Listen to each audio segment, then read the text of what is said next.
Bueno, una vez más, quiero agradecer el espacio que se nos otorgó para hacer estas ponencias, al igual que a todos los presentes que se toman el tiempo para acompañarnos.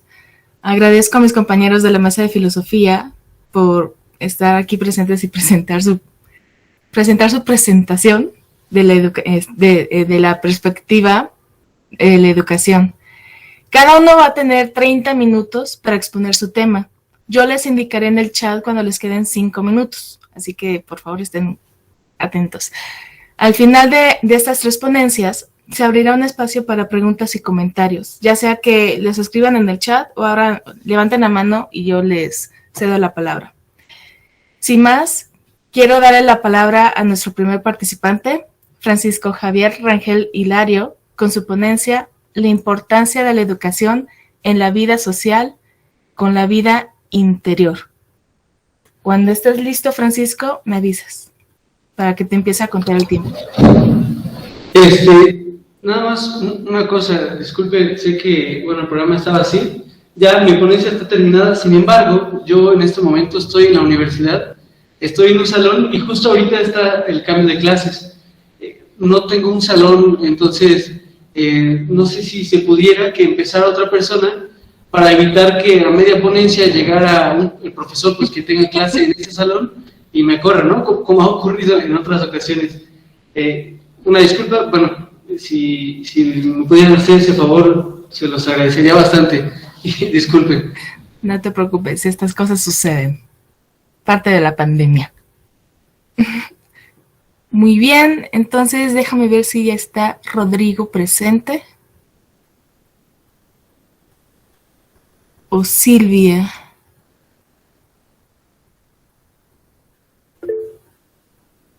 Muy bien, si Rodrigo todavía no está presente. Silvia, ¿podrías tú presentar tu ponencia?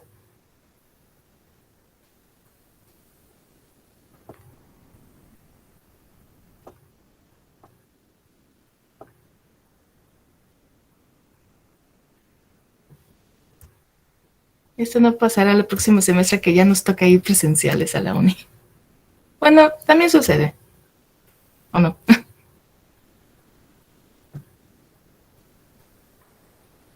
Muy bien, permítanos unos minutitos. De hecho, tenemos todavía 3 minutos para las 10, así que... Perfecto, muchas gracias Silvia. Entonces les recuerdo, su ponencia es acerca del error y empieza a tomarte el tiempo.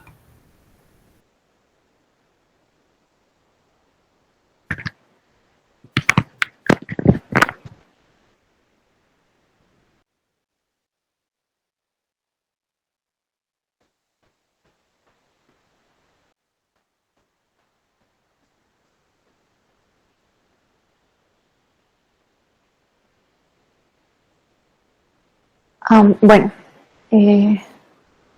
pues primero que nada, muchas gracias por la oportunidad de brindar estos espacios pues para difusión de algunos pensamientos o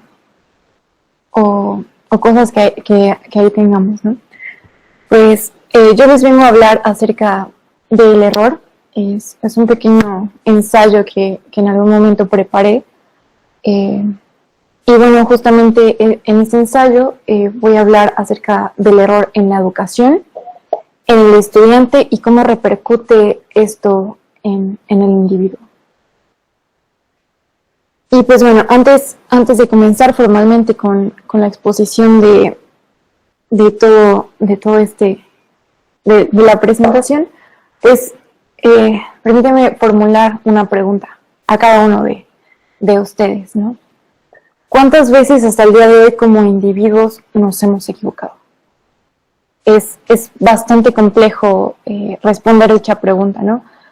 Porque a lo largo de nuestra historia de vida, sea muy corta, sea muy larga, pues nos hemos equivocado pues varias ocasiones, ¿no? Y pues a lo largo de nuestra vida nos vemos envueltos en diversas situaciones que requieren de toma de decisiones. Y a partir de estas vienen un sinfín de posibilidades. Y con el fin de resumirlas podemos determinar a la primera como el acierto y a la segunda justamente con la palabra error.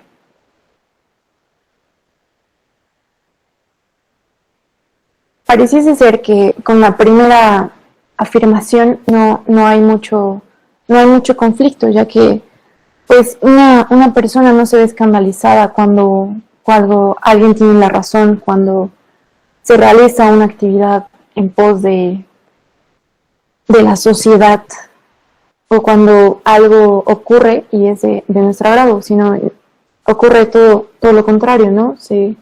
Se manifiestan agradecimientos, nos felicitan, si es el caso, se suscitan recompensas como un premio o una mención respecto a nuestros aciertos, y justamente viene una aprobación social, ¿no? Las personas se muestran bastante positivas, por así decirlo, respecto a nuestros aciertos, ¿no? Y en cierta medida es bueno, ¿no? Sin embargo, el problema viene cuando cometemos errores, ¿no? Cuando nos equivocamos, ahí todo cambia, ya que pareciese que es un acto que pues no se debe realizar, que en cierto sentido se castiga. Y asimismo, como en el caso del acierto, vienen varias implicaciones sociales, como pueden ser el rechazo, la marginación, los sentimientos de culpa por haberse equivocado, algún tipo de castigo por medio de otra persona, o un autocastigo por nosotros mismos, ¿no? Un sentimiento de culpa nos aqueja, ¿no? Y bueno, justamente respecto a lo anterior, el problema que se ve de primera mano es que se nos ha enseñado desde los primeros años de educación que equivocarse, que errar es algo sumamente malo, ¿no? El conflicto con esto es que creemos que el error en nuestro crecimiento tiene un efecto negativo. Crecemos con este temor al error, a no querer equivocarnos. Y esto a la larga en el individuo se convierte en una frustración y en una latente posibilidad de no tomar riesgos. ¿Esto qué significa a nivel pues humano, por así decirlo? Si yo temo tanto al error y no quiero cometer equivocaciones a lo largo de mi vida, realmente no voy a poder tomar riesgos en diferentes aspectos de la vida humana, ¿no? Ya sea académico, cultural, personal, laboral, ¿no? Sino que siempre nos quedaremos en una zona en la que nos sintamos seguros, ¿no? Y justamente el error nos hace ver esto. Por esas razones, el principal interés de esta presentación, de lo que ahora les voy a hablar, es intentar convencerlos de que el error puede funcionar como un tipo de valor para impulsar el conocimiento de uno mismo y del mundo que nosotros tenemos, ¿no? Justamente abordaré dos tópicos. El primero es acerca de una educación sin valores, como en las instituciones no está bien fundamentado y bien planteado el tema de los valores. Cómo estos aportan a que el error se convierta en un conflicto para los estudiantes y por ende para la sociedad, es decir, cómo en la academia, en las instituciones se aprende a no tolerar cierto tipo de errores, ¿no? Y cómo estas traen repercusiones en la vida social, ¿no? Asimismo, se mencionará que repercusiones trae formarse solo respecto al acierto, al éxito, ¿no? Y por último, expondré una breve propuesta de cómo es posible descubrirnos a nosotros mismos a través del error. Y bueno, pasando al primer tópico, una educación sin valores.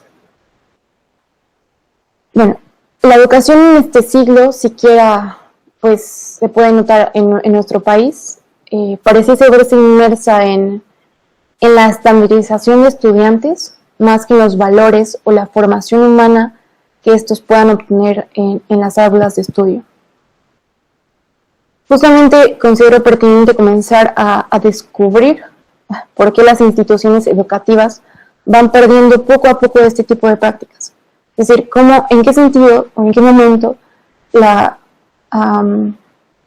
educación se convirtió en una estandarización de estudiantes, en cómo manejar a las personas para que realicen X o Y actividades de una forma prácticamente mecánica, ¿no? Y se olviden de una formación humana, de su propia formación y de su propia visión del mundo y visión de sí mismo. La primera razón que les otorgo es que en la mayor parte de las escuelas no se conoce el enfoque, los procesos, justamente los procesos, recalco los procesos, y el impacto que se tiene que llevar a cabo en una educación de cualquier nivel educativo respecto a los valores. Esta cuestión se puede ver reflejada justamente en la educación pública. Si ustedes si ustedes pueden y les llama un poco la atención esta cuestión, en México justamente, buscando el plan de estudios que se tiene en la educación pública para tanto preescolar, primaria y secundaria, y ustedes ven los contenidos que se abordan en cada etapa de formación, realmente son unos contenidos sumamente ricos, bien planteados, bien fundamentados, que realmente en lo personal a mí me impactó mucho desconocer ya los fines a los que se quiere llegar en la educación pública, ¿no? Pero justamente una cosa es el planteamiento, el conocer cuál es el fin para llegar cuál es el fin de la educación, pero el problema es que no se conocen los medios por los cuales llegar a ese fin, o más bien no se aplican bien, porque justamente tienen dos corrientes o campos de formación en estos mismos, en la educación pública. El primero tiene que ver con una formación académica y el segundo es una formación de desarrollo personal y social, ¿no? Justamente, si ustedes pueden investigar un poco más, en los planes de estudios está muy bien fundamentado las diferentes enseñanzas que se tienen que llevar, los procesos que un alumno desde las primeras edades tiene que tomar.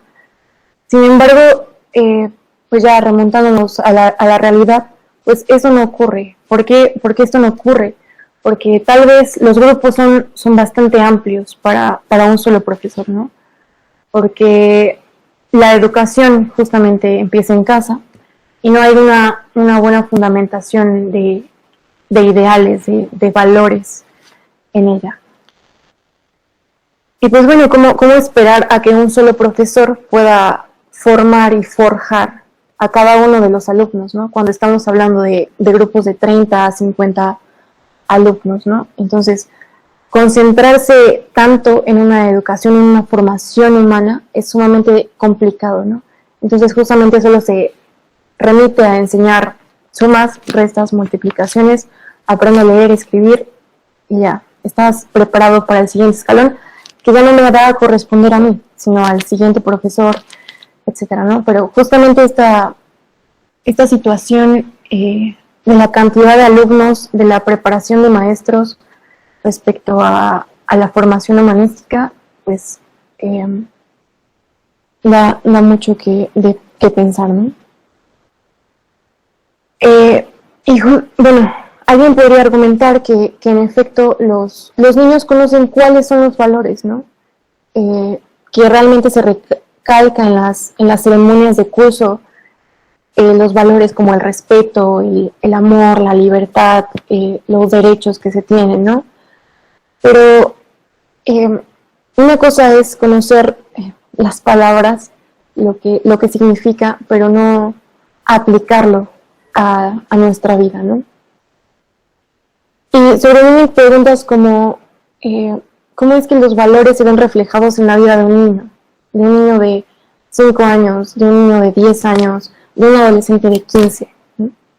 ¿Cómo aplicar el eslogan que yace en la institución, justo en la puerta de entrada, ¿no? Y previo a esto, ¿cómo hacer que siquiera le importen al alumno los valores, que le importe la libertad de alguien, que le importe su prójimo, ¿no? Y bueno, esas situaciones nos llevan a pensar, ¿acaso nos encontramos en una época de la desvirtud de los valores? ¿O no corresponde solo a esta época, sino que ya tiene como varios años sucediendo, ¿no? Y bueno, según una encuesta realizada por parte del Consejo Mexicano de Investigación Educativa en 2017, orientada a padres de familia, alumnos, maestros y directivos de las instituciones, para ellos los valores se forjan en la convivencia continua entre alumnos y maestros. ¿Cómo? Con ejemplos de actitudes, obedeciendo ciertas normas y reglas. Y para este tipo de casos se acentúa la relación entre alumno y profesor, ya que los maestros son la primera fuente, siquiera en el sistema educativo, en la que un estudiante va a basar su aprendizaje, y hasta podemos decir que su identidad, forman parte de su identidad. Por ello, un catedrático tiene que tener la agudeza para enseñar y ayudar a que el alumno crea en las virtudes de los valores y cómo éstas pueden contribuir a que el estudiante forje su identidad. Justamente esta cuestión nos lleva a temas de cómo valorar al catedrático, cómo valorar a quien está enfrente de mí queriendo enseñarme no solo conceptos, sino un cierto estilo de vida, ¿no?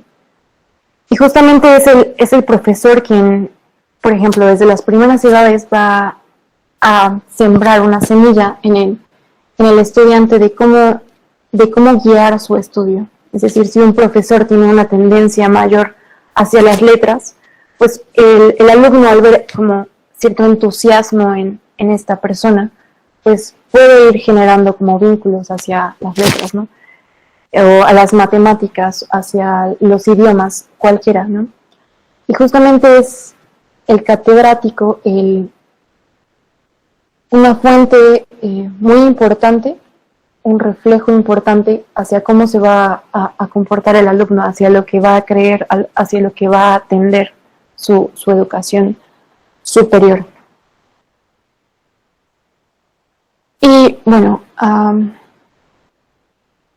William James puntualiza que donde se haya una tendencia a creer, hay una voluntad potencial a actuar. Justamente este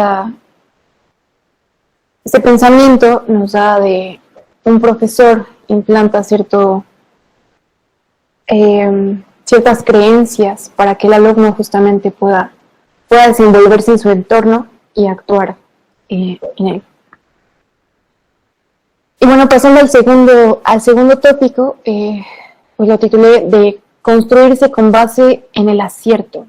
Y bueno, sin duda alguna, acertar en algo, que las cosas no salgan como esperamos, que la hipótesis de un ensayo, un proyecto resulte verdadera, o aprobar en un examen satisfactoriamente, ganar alguna competencia, que nos otorguen la oportunidad de colaborar en una revista importante, o cualquier otro ejemplo en el que se vea reflejado el éxito, pues es un sentimiento inigualable, en el que pues en algunos instantes sentimos una gran estima en el trabajo realizado por varias semanas, meses o incluso años, y pues por supuesto una gran estima hacia nuestra propia persona, ¿no? De la capacidad que nosotros tenemos para lograr el éxito.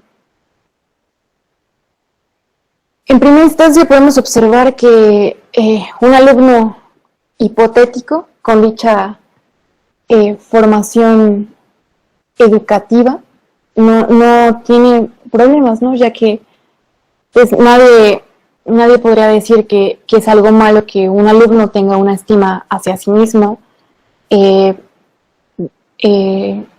tenga un nivel de confianza pues saludable, ya que estos rasgos nos dan pauta a que se vea inmerso este alumno hipotético probablemente en asuntos de diversas índoles, debido a creerse capaz de solucionar cualquier tipo de problemáticas. También puede ser un buen líder, ya que asumiendo el control de diversas situaciones y teniendo una gran estima de sí mismo, pues justamente es lo que en algunas ocasiones se busca, ¿no? en una formación de un alumno. Bueno, en este sentido, justamente no podemos afirmar que los anteriores escenarios reflejan una mala forma de formación educativa, sino todo lo contrario, ¿no? Sin embargo, la problemática se nos hace evidente al considerar el escenario del error, ¿no? Si bien en una situación idónea en algún sentido, es que los alumnos puedan desenvolverse de la mejor forma en el mundo real, que tengan la menor cantidad de errores posibles y pues que puedan justamente ser exitosos y resolver diferentes problemáticas de la manera más óptima, ¿no? Sin embargo, la realidad nos hace ver que el mundo no es así, que nada es fácil de conseguir, que habrá 1000 obstáculos hasta obtener lo que uno realmente quiere y que habrá que lidiar con problemáticas que muchas veces no nos corresponden y que aún así debemos solucionar, ¿no? Que realmente no es tan fácil como sacar una buena nota y dedicarle unas cuantas horas de vida a escribir, a redactar, a traducir, sino que en la vida real, como me gusta llamarle, pues no es de esta índole, no solo dedicando cierto tipo de horas podemos asegurar un éxito rotundo, ¿no? Sino que hay que considerar otros miles de factores que pues, nos pueden afectar al éxito, ¿no? Y justamente es aquí donde una formación con base en el acierto no nos resulta ni en lo más mínimo óptima para un alumno, ya que, por ejemplo, al presentársele un conflicto, no sabrá cómo lidiar con el hecho de que las cosas no salgan como él mismo lo dijo, ¿no? No habrá una tolerancia al error para seguir trabajando en X proyecto, sino que puede existir un riesgo del abandono de las cosas importantes, justamente al verse frustrado ante las fallas de un plan, ¿no? Y pues bueno, justamente es así como se puede afirmar que un alumno que no se haya equivocado, que no haya pues experimentado ciertos sentimientos de fallar en algo, pues no va a tener como la conciencia emocional, mental, para afrontarse a una vida que realmente no es nada fácil, como es en las instituciones, ¿no? Y justamente este tema nos lleva al siguiente tópico, ¿no? De cómo temerle al error, ¿no? Y bueno, el cómo se plantea este tópico es bajo la pregunta de ¿por qué le tememos tanto al error? Y bueno, una hipótesis que se tiene es que tal vez la respuesta se encuentre en la constante afirmación de que errar es algo malo. Y bueno, esta cuestión se nos ha inculcado desde los primeros años de aprendizaje. Por ejemplo, cuando solo éramos unos niños, Nuestros padres o maestros incluso, al equivocarnos en una suma, una resta, una multiplicación, afirmaban que estábamos mal, ¿no? Pero ¿acaso estábamos mal? ¿O simplemente se trataba de que aún no se comprendía en su totalidad el proceso de una operación matemática? Sin embargo, en todo caso, poco a poco fuimos educados para no equivocarnos, para que todo tuviese que ser exacto y no tener el menor ápice de error. Justamente se me ocurren ejemplos como que aprendimos a no salirnos de la línea de dibujo porque pues, eso estaba mal, ¿no? A que nuestras operaciones fueran precisas, porque si no, reprobamos un examen, ¿no? A que nuestros ensayos tuvieran que tener un formato correcto, porque así se debía hacer, ¿no? Y bueno, sin duda esos métodos de educación tuvieron mucho éxito, porque pues ahora mismo yo sé cómo escribir un ensayo, cómo utilizar los signos de puntuación, cómo leer ciertas cosas, ¿no? Y ustedes, cada uno de ustedes tiene la habilidad de cómo entenderme, de cómo leer cierto tipo de cosas, ¿no? Sin embargo, el problema surge a partir de la exigencia de que un individuo no cometa errores. Y es que forja una identidad a partir del éxito y el acierto, como lo vimos anteriormente. Y esto nos hace ver que poco a poco este individuo se aleja de la sensibilización del error. Bueno, justamente voy a retomar otra vez a William James, que en La voluntad de creer nos dice que cuando emitimos una opinión, obedecemos a conocer la verdad y debemos evitar el error.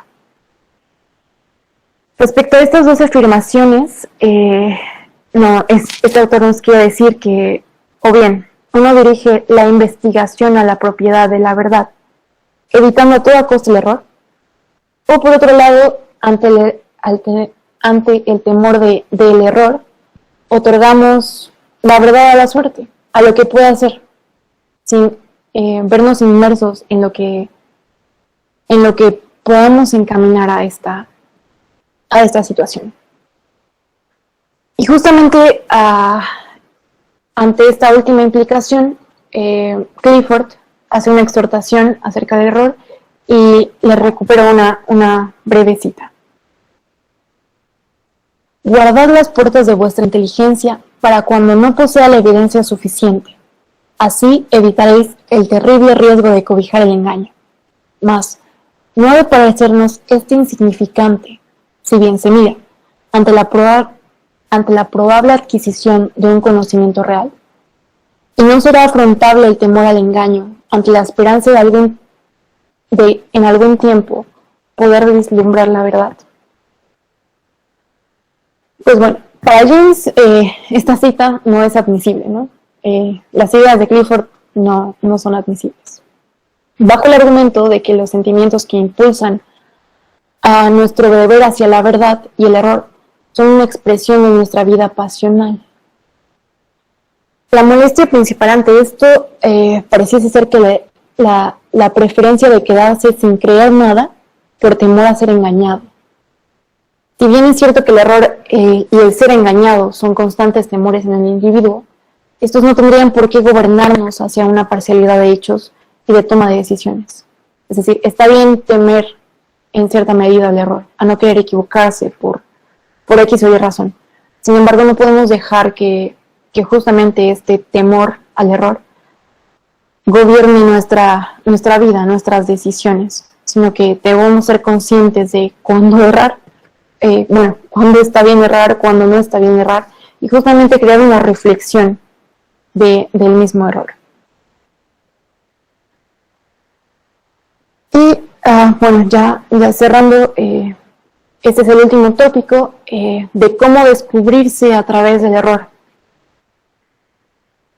Como se ha mencionado anteriormente, pues el error ha representado aquello que en nuestras vidas que se tiene que evitar y no pensar en cometerse bajo ninguna circunstancia.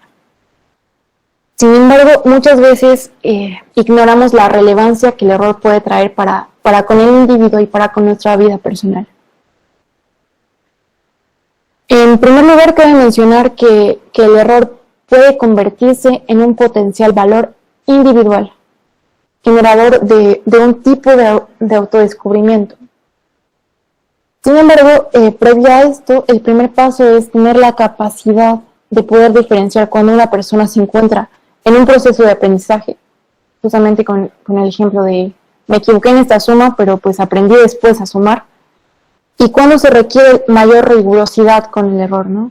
Que ya podemos remitirnos a ejemplos más arduos de, no, pues no está bien robar un banco, ¿no?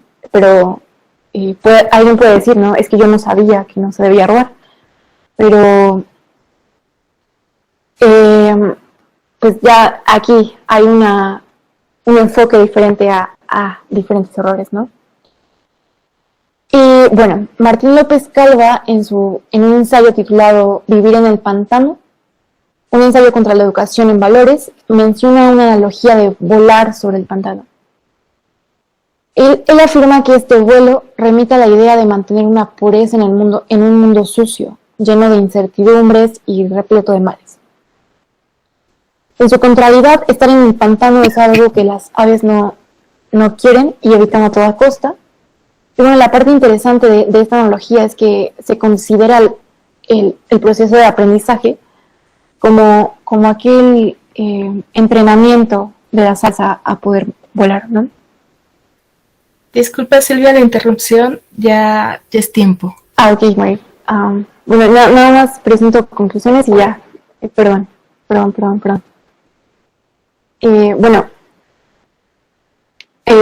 ya resumiendo todo esto, de cómo descubrirse a través del error es justamente el hecho de que como individuos tenemos una identidad propia, ¿no? Nadie puede hacer lo que nosotros, nadie puede tomar las decisiones que nosotros tomamos, ¿no? Somos individuales y justamente ¿qué otra persona se puede equivocar del único modo en el que nosotros mismos sabemos errar? Nadie, ¿no? Entonces justamente la virtud del error es que pues nos equivocamos, sí, pero hay un aprendizaje a través de ¿no? Y una experiencia significativa que genera un impacto en nuestra vida y puede o no generar un cambio en nuestro modo de vivir, nuestro modo de pensar o incluso nuestro modo de actuar. Entonces, reflexionen sobre sus errores y justamente no le teman a equivocarse porque tiene muchos beneficios. Y muchas gracias, Mary. Muchas gracias a ti, Silvia. A continuación tendremos la presentación de Rodrigo Alejandro Salas Martínez y su ponencia La educación como un medio, la educación como un fin. Adelante, Rodrigo, te empieza a tomar el tiempo. Muchísimas gracias, Mary. Yo no tengo en este momento una presentación, pero pues voy a poner mi ponencia frente a la cámara, ¿no? Tal cual, como si fuera más un diálogo entre ustedes y un servidor, ¿no? En efecto, mi ponencia está titulada La educación como un medio, la educación como un fin. Y tiene como un subtítulo que no agregué en este momento, que es la pregunta de ¿cuál es el propósito de la educación? ¿No? Que al fin y al cabo, el primer título es una respuesta tentativa, ¿no? al segundo subtítulo. Pero al mismo tiempo, pues queda todavía... todavía no queda respondida exactamente si la educación es un medio, la educación es un fin. Y eso es precisamente lo que queremos explorar a lo largo de esta ponencia, ¿no? Primero que nada, pues quizá vale la pena, como bien mencionaba Ada en la inauguración, definir educación. Y vamos a utilizar la misma definición que utilizaron nuestros compañeros, ¿no? La de educar, ¿no? La del guiar, la del caminar. Y como la educación en ese sentido nos sirve bastante para distinguirla, por ejemplo, de aprendizaje, o de conocimiento, o de mera información, de la mera adquisición de la información, ¿no? Entonces vamos a entender ahorita la educación como un constante caminar hacia un perfeccionamiento de nuestras cualidades, aptitudes, tanto intelectuales como físicas, en cierto sentido también. En este sentido, pues vale la pena preguntarnos, antes que nada, ¿cuál es el valor de la educación? Digo, es una pregunta que parece un poco tonto al principio, pero no lo es tanto, porque digo, evidentemente todos sabemos o todos intuimos que el valor, que la educación tiene un valor, por algo estamos estudiando y por algo estamos invirtiendo pues nuestro dinero, nuestro esfuerzo, nuestro tiempo en aprender, ¿no? Pero ¿cuál es? Porque una vez que se lo preguntamos a las personas nos damos cuenta de que hay una multiplicidad de respuestas. O sea, algunos nos pueden decir, por ejemplo, que el valor de la educación está en, bueno, es decir, si reformulamos la pregunta de ¿por qué estudias? Puede ser pues porque me produce un placer intelectual, me gusta aprender, me gusta conocer nuevas cosas, ¿no? Algún otro nos puede responder, bueno, yo estudio pues con la esperanza de poder tener un trabajo remunerable, un hogar, pues, no sé, poder formar una familia, etcétera, etcétera, ¿no? Algún otro nos puede decir, yo estudio concretamente para poder ejercer mi vocación, que es ser médico, ¿no? O sea, poder salvar vidas. Y creo que todas estas son respuestas perfectamente válidas. O sea, todas estas nos hablan que, o nos dicen, nos revelan que la educación es algo valioso. Pero al mismo tiempo, ¿en dónde se encuentra este valor, no? ¿Se encuentra en la educación o se encuentra en aquello que podemos alcanzar gracias a la educación? Nos remitimos una vez más a la pregunta fundamental. ¿Es la educación un medio o es la educación un fin? Con esto, pues, o sea, con esta pequeña introducción, pues vamos a empezar con la ponencia como tal. En cuanto a cuál es el propósito de la educación, pues nos podemos encontrar con una gran variedad de argumentos, ¿no? Por el momento vamos a presentar tan solo tres, en parte por la duración de la ponencia, que es más o menos corta, pero primero vamos a empezar con el argumento laboral, ¿no? Que es la idea de la educación como algo que nos permite conseguir un trabajo, que nos permite ser remunerados y que nos permite especializarnos en un área específica del saber o del obrar, de forma tal que pues podamos pues, sí, conseguir una remuneración económica, de conseguir algún bien o proporcionar algún servicio y que este pues, sea bien pagado, ¿no? Visto de una manera muy desapasionada, pues suena feo, ¿no? El reducirlo como esta lógica mercantilista. Pero pues si lo llevamos a sus últimas conclusiones, pues parece ser que no está tan mal considerar la educación como esto, puesto que la educación nos permite o nos capacita para llevar a cabo una cierta labor que al mismo tiempo esa labor va a ser recompensada y que le va a servir a otras personas, ya sea porque es un servicio, ya sea porque produce algún bien o algún útil, y pues yo voy a ser recompensado por ello, lo cual pues, es increíble. Por lo tanto, la educación, ahí encontramos un gran valor. El problema, por supuesto, es que en el argumento laboral podemos encontrar, sobre todo si lo concebimos en un esquema político, en un esquema de comunidad, pues puede ser problemático si consideramos, o si le decimos, por ejemplo, a nuestros gobernantes que este es al fin y al cabo el propósito último de la educación. Y ellos dicen, ok, entonces al fin y al cabo el propósito de la educación es formar a trabajadores. Entonces, podemos fácilmente ver naciones que están motivadas a educar a sus ciudadanos principalmente como ellos, no como trabajadores, como engranajes, ¿no? Que cumplen una función específica en el mundo laboral. Quizá ustedes conozcan la canción de Pink Floyd, ¿no? De Another Brick in the Wall, que en cierto sentido es esto, ¿no? O sea, el pensar en la educación, bueno, concretamente es el ejemplo de la educación en Inglaterra durante los 60s, pues que estaba gravemente motivada por como una nueva revolución industrial en donde pues ya no existen disciplinas tales o no se motivan disciplinas tales como las artes, ¿no? Las humanidades o la educación misma, o es decir, bueno, la pedagogía en general. Porque lo que se busca antes que nada es la producción de trabajadores que produzcan un bien o que produzcan un útil. Quizá el decir bien pues no suena muy bello, quizá útil sea algo más preciso, ¿no? Y más aún si consideramos que el mundo laboral, la producción de útiles o de bienes o el proporcionar servicios no es necesariamente el mejor recurso o el mejor medio para poder conseguir una remuneración económica, como sí lo puede ser, por ejemplo, la especulación financiera. Nos damos cuenta de que pues, realmente no hace falta educarse, o al menos no educarse en este sentido, es decir, en el sentido del perfeccionamiento de las cualidades, aptitudes intelectuales y físicas del hombre, para pues, poder conseguir este fin. Entonces, pues, ahí parece ser que la educación ni siquiera es tan necesaria realmente, ¿no? Entonces, quizá el argumento laboral no nos funciona para encontrar cuál es el propósito último de la educación. Sin duda, en el argumento laboral pues, podemos concebir la educación como un medio.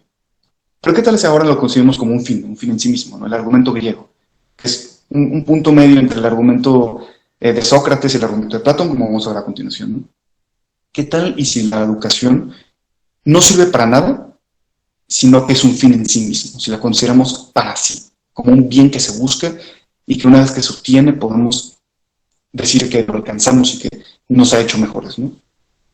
En este sentido, pues podemos concebir a la educación como aquello que despliega las potencialidades más nobles y dignas del hombre, ¿no? Como bien decíamos al principio, la perfección, el perfeccionamiento de toda nuestra esfera en general, todas nuestras esferas, perdón. No se busca en ese sentido algo más que sí mismo. En ese sentido podemos pensar también en la educación como análogo, por ejemplo, a la idea socrática del conocimiento es el bien, la ignorancia es el mal. Más aún si consideramos que la educación proporciona las herramientas para discernir la verdad, lo que lleva al conocimiento y así al bien actuar, ¿no? El problema aquí es que una vez más, si pensamos que la educación lleva al conocimiento y el conocimiento lleva al bien y el bien al bien actuar, a llevar una vida bien vivida, una vida examinada, pues al fin y al cabo parece ser que la educación otra vez se vuelve un medio, ¿no? Es decir, la educación en cuanto a herramienta lleva al fin que es una vida bien vivida. Entonces aquí, pues a pesar de que la educación parece ser como algo que se busca por sí mismo, pues al fin y al cabo parece que se busca por algo más. Pero eso no quita el hecho de que la educación parece ser un bien. Y los bienes son deseables en sí mismos, ¿no? Entonces la cuestión se empieza a complicar un poco, ¿no? O sea, ¿la educación es un medio? ¿La educación es un fin? Quizás son las dos cosas, y si son las dos cosas, ¿en qué sentido decimos que son ambas, ¿no? Aquí encontramos sin duda alguna un valor fundamental en la educación, que es el despliegue de las potencialidades, cualidades y aptitudes del hombre. Y sobre todo para sí mismo, es decir, que incluso cuando no se obran, es decir, incluso cuando no cuando no actúo mis potencialidades, el hecho de que ya estén actuadas en mí es suficientemente bueno para considerar que la educación ha hecho algo valioso para mí. Por lo tanto, es un bien deseable, por lo tanto es algo que debo hacer, por lo tanto es algo que quiero buscar y que quiero hacer. Y que nadie me puede reprochar por buscar, ¿no? Pero ¿qué tal si consideramos un tercer argumento, ¿no? El argumento político en el sentido de la polis, ¿no? El argumento de la comunidad, en donde consideramos ahora la educación ya no nada más como algo que me perfecciona a mí, sino que algo que permite que yo pueda poner estas cualidades que he logrado perfeccionar y que he logrado obtener en servicio de una comunidad, ¿no? En servicio de una polis. En este sentido, el propósito de la educación sería poner aquellas aptitudes, cualidades y conocimientos en servicio de la comunidad, ¿no? En este sentido, pues, la educación busca últimamente el bien común. Otra vez aquí vemos a la educación como un medio, es decir, el medio que nos consigue el fin, a saber el bien común, ¿no? Ese es el fin que se busca. Así pues decimos que no es suficiente que con que una persona despliegue sus potencialidades para sí, sino que debe ponerlas en servicio de la comunidad, a través de una comunicación más efectiva, un trabajo solidario y que permite la formación de proyectos con miras al bien común, ¿no? Así la educación permite la construcción de un proyecto de comunidad. Sin duda alguna aquí pues parece algo muy noble la educación, ¿no? Es decir, la educación nos permite perfeccionarnos y este perfeccionamiento nos permite invertir es decir, poner en servicio a la comunidad de forma tal que ya no nos consideramos, de forma tal que salimos del individualismo del argumento griego, ¿no? Y nos introducimos en la comunidad del argumento político. Y pues como bien nos diría Aristóteles, puesto que pues, la polis o la política es pues, el arte más noble del actor humano, puesto que el bien último no se busca nada más para sí, sino para un bien común. Pues parece ser que aquí el valor de la educación estuviera más alto. Aquí también, de hecho, vale la pena distinguir entre el trabajo y el labor, ¿no? O al menos ahorita preliminarmente para fines de esta ponencia, ¿no? Que vamos a tener trabajo como el despliegue efectivo de las cualidades y aptitudes de la persona, y la labor como la búsqueda de la producción monetaria a través del esfuerzo, el riesgo y la inversión, que esto es más similar al argumento laboral que habíamos hablado cerca del inicio, ¿no? Con esta distinción podemos distinguir, podemos encontrar las grandes diferencias que existen entre el argumento político y el argumento laboral. Porque pues si bien parece que ambos buscan al fin y al cabo un cierto grado de esfuerzo, un cierto grado de poner en marcha o actuar a estas potencialidades que conseguimos gracias a la educación. En el argumento laboral, pues la búsqueda es la producción monetaria a través del esfuerzo, ¿no? Es decir que en el argumento laboral el fin de la educación es la producción y el consumo, a través de la compra-venta mediada por el dinero. Mientras que en el argumento político el fin de la educación es la comunidad, en cuanto que se pone el trabajo en servicio de la comunidad. O sea, en el argumento laboral el fin es el labor, y en el argumento político pues es el trabajo. Pero el trabajo, hemos entendido como el despliegue efectivo de las cualidades y actitudes de la persona en servicio de una comunidad. Entonces parece ser que aquí encontramos un argumento todavía más fuerte.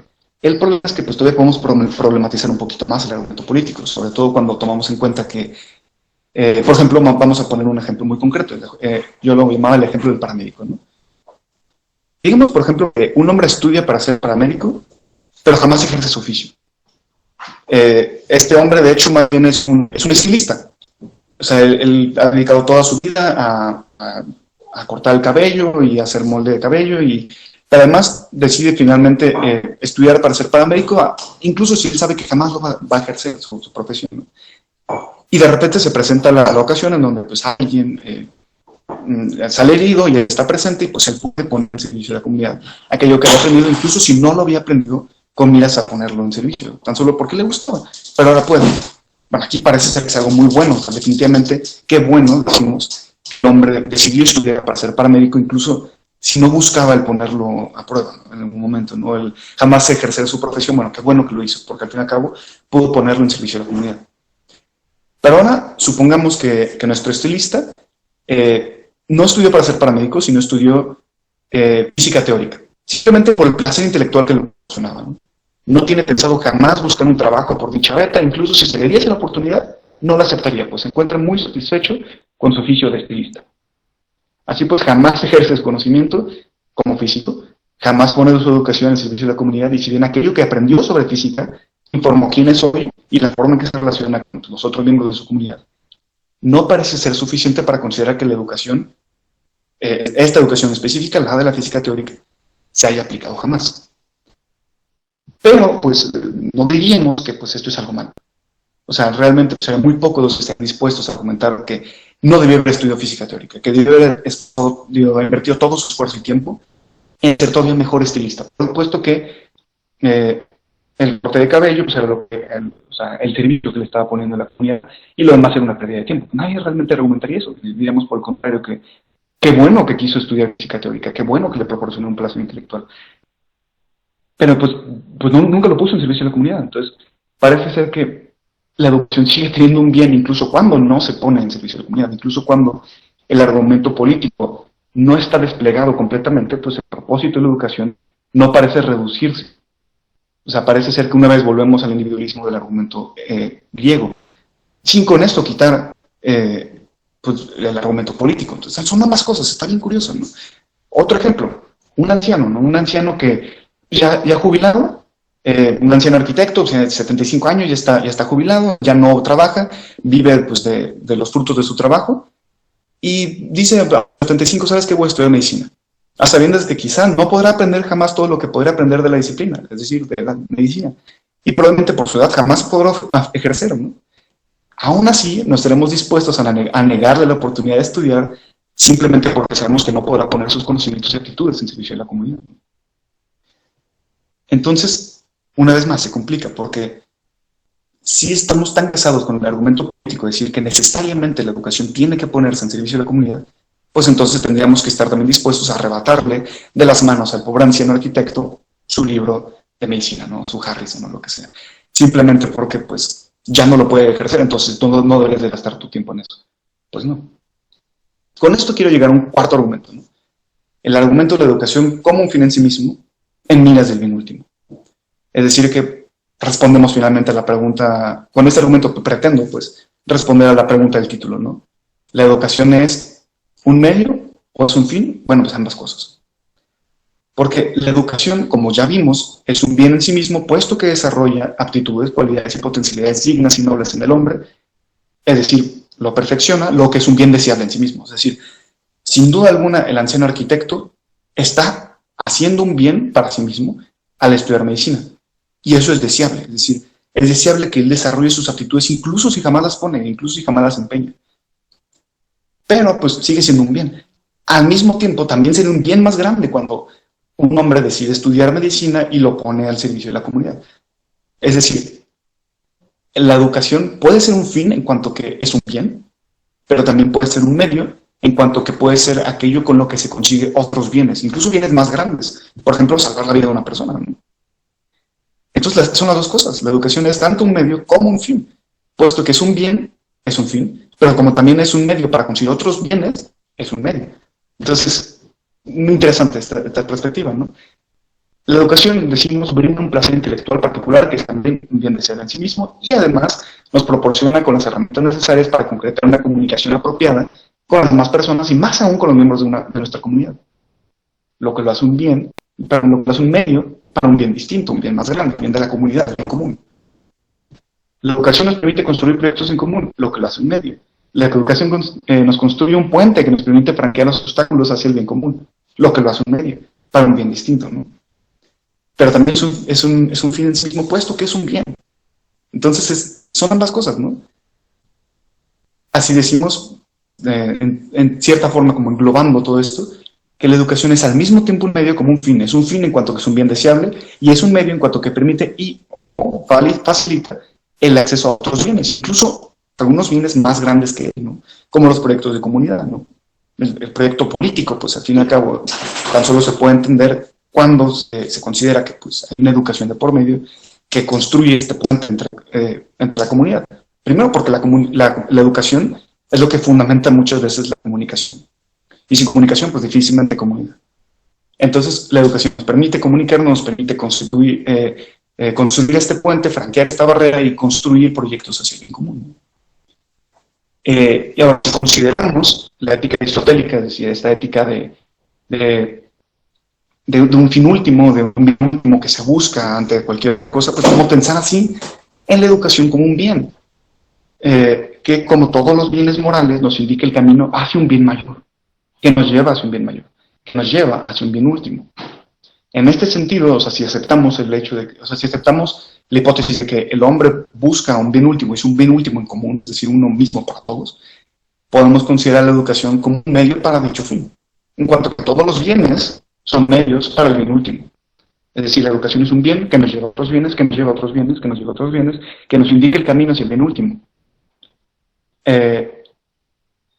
De esta forma, pues podemos responder finalmente pues, la pregunta principal, ¿no? ¿Cuál es el propósito de la educación? Bueno, es un bien deseable, por lo tanto es definitivamente digno de ser perseguido y además nos lleva hacia otros fines, pero nos lleva hacia otros bienes que nos lleva hacia el bien último. Este sería el fin último de la educación, ¿no? Ahora que si la educación es una condición necesaria para alcanzar el bien último, pues no estaría tan seguro. Tendremos que definir un poquito más apropiadamente pues, cuál es la educación y cuáles son los límites, ¿no?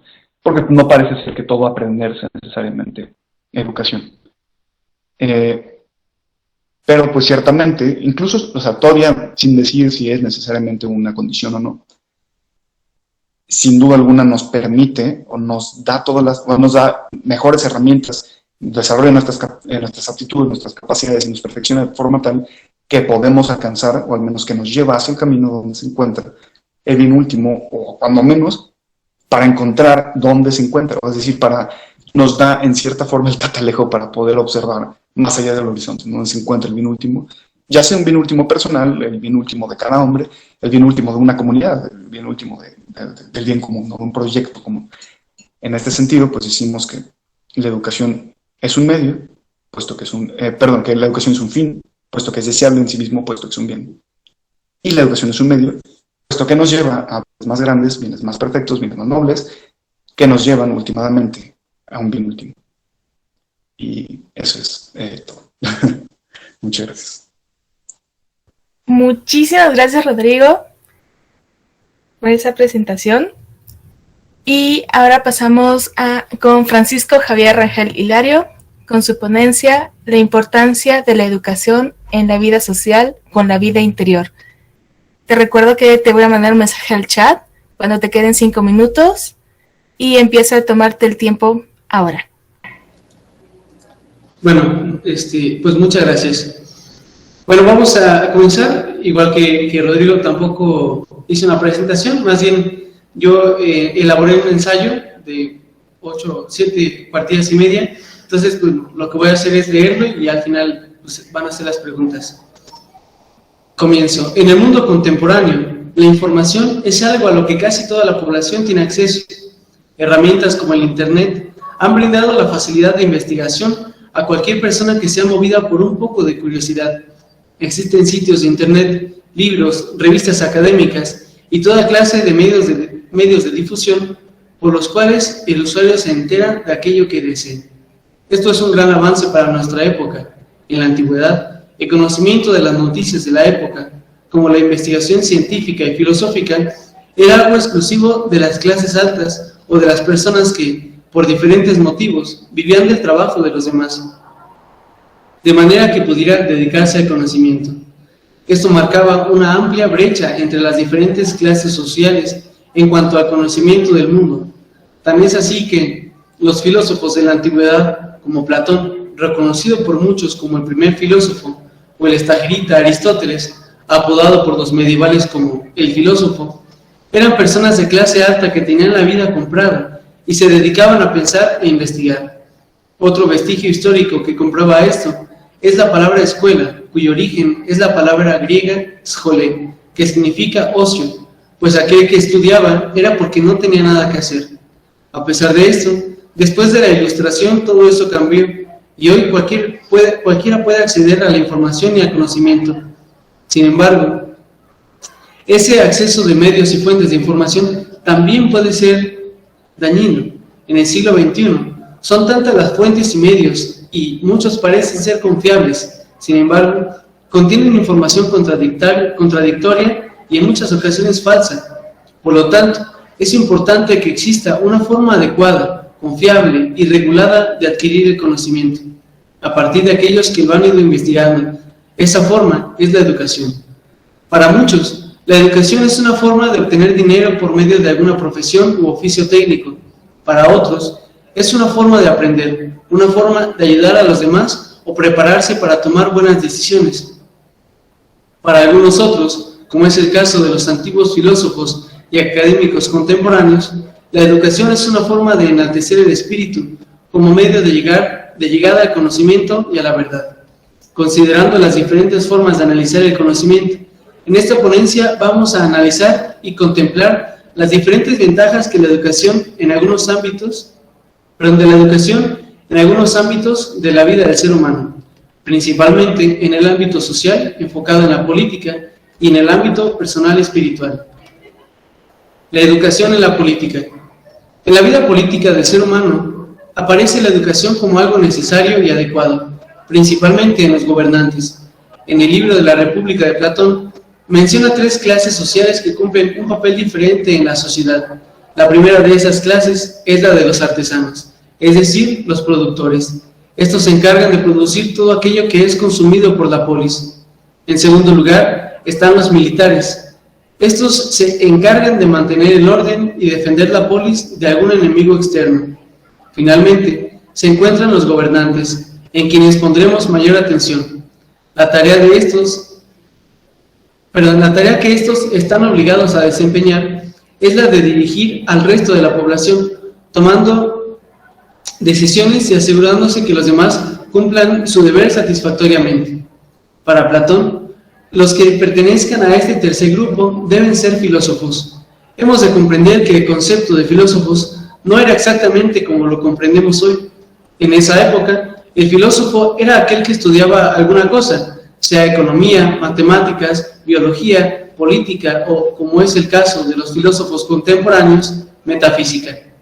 Por lo tanto, era importante que el gobernante sepa de matemáticas, economía, política, sociología, retórica y otros campos de conocimiento necesarios para el buen gobierno de los pueblos.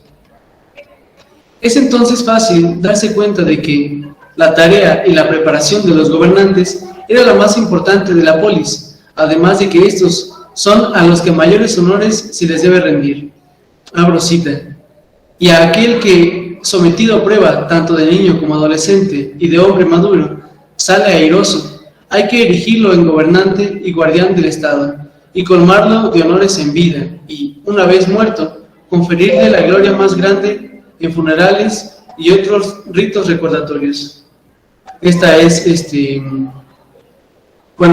una cita de la República de Platón. Da toda puesta el bienestar y la armonía de la sociedad en la educación del gobernante. Si analizamos esta propuesta, vemos que se trata de una propuesta parcialmente vigente. Claro que hemos de considerar también los matices que esta propuesta pueda tener. Aunque actualmente un ciudadano común pueda acceder a la educación universitaria y obtener un título, vemos como algo verdaderamente importante y necesario que los políticos también la tengan. Un elector que tome en serio su deber como elector pondrá atención en la preparación académica de los candidatos que están contendiendo en unas elecciones. En el caso de la democracia, en el caso de las monarquías, tiene la ventaja de que desde que un niño es reconocido como heredero a un trono, se le comienza a educar en todo aquello que corresponde al gobierno de una nación. Ahora bien, otro matiz importante que podemos dar, y como mencioné al inicio, es la exclusividad de la educación. En el mundo contemporáneo, la ciencia y la tecnología ha avanzado tanto que resulta necesario que el vulgo también reciba educación para que pueda desempeñar satisfactoriamente su función en la sociedad. El agricultor que conoce las condiciones meteorológicas y los conocimientos de tecnología para agricultura y los aplique para su oficio, podrá tener mejores cosechas y mejorar los productos que produce la tierra. El ganadero que conoce los métodos de inseminación artificial y otras técnicas modernas de ganadería podrá desempeñarse mejor en su oficio. En algunos oficios resulta más importante la educación y más peligrosa la falta de esta. El médico que no conoce adecuadamente la anatomía del cuerpo humano podrá causar graves daños en la vida de uno o varios individuos. Lo mismo el caso del político que no tiene la formación necesaria, podrá con facilidad hacer grave daño al bienestar de los súbditos.